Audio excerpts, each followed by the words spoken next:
One minute I'll be flying, I'll see people of Middle Eastern descent getting pulled, random selections, beeping through the machine. And then Ebola happened, and all of a sudden the focus shifted. Focus shifted, and now it was Africans being pulled aside, Africans waiting. Middle Easterners were cruising through security. And then almost as quickly as it started, it flipped back overnight. And I'll never forget when it happened. Right after the Charlie Hebdo attack in Paris. That attack happened, and almost the next day, Ebola wasn't a thing anymore. Middle Easterners were back in the spotlights. Normal service had been resumed. Because after Charlie Hebdo, I would walk through airports and no one gave a damn.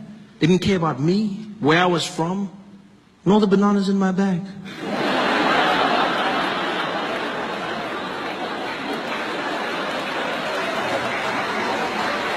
I just cruised through security. Charlie Hebdo. Terrorist attack in France. Everyone led with it. CNN, breaking news, terrorists have attacked Charlie Hebdo headquarters. BBC, and in breaking news, unconfirmed reports saying 12 people have been killed by terrorists who attack. Everyone said they were terrorists. It was weird to me because we didn't know that they were terrorists. We just knew that they were Middle Eastern. But immediately we went to terrorists. Because if you're Middle Eastern, that's a terrorist. That's the world we live in now. Yeah.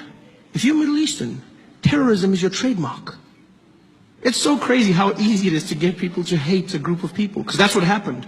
Charlie Hebdo, and then everyone started saying things about Muslims. These damn Muslims. We gotta stop Islam. That's what we gotta do. We gotta stop these Islamists. These Muslims. Now I'm not saying all Muslims are terrorists, but all terrorists are Muslims. And it sounds really smart, doesn't it? It sounds really smart. Yeah, but it's not. It's stupid and it's hate speech. That's what it is. It really is.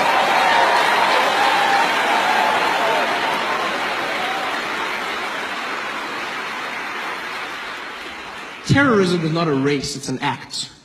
It has evolved over time. Yes, right now we're dealing with extremism, Islamic terror in some parts of the world. But if you go to other parts of the world and ask them what a terrorist is, they'll show you a different face.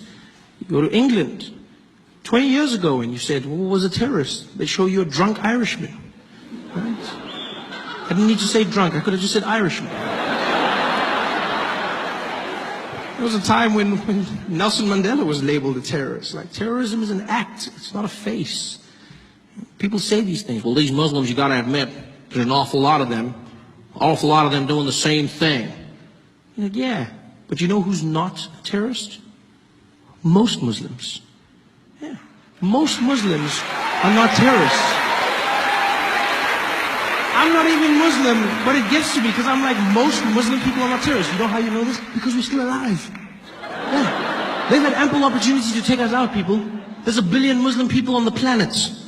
They've had every chance. They could have killed us using those falafels they sell us after midnight when we come out of the club. They could have wiped us all out. But they're killer kebabs. They've had the means. It's so weird to see how prejudice is. The way people are labeled in the media, in society. Terrorism is not a race, it's an act. Most Muslims are not terrorists. Most Muslims are not terrorists.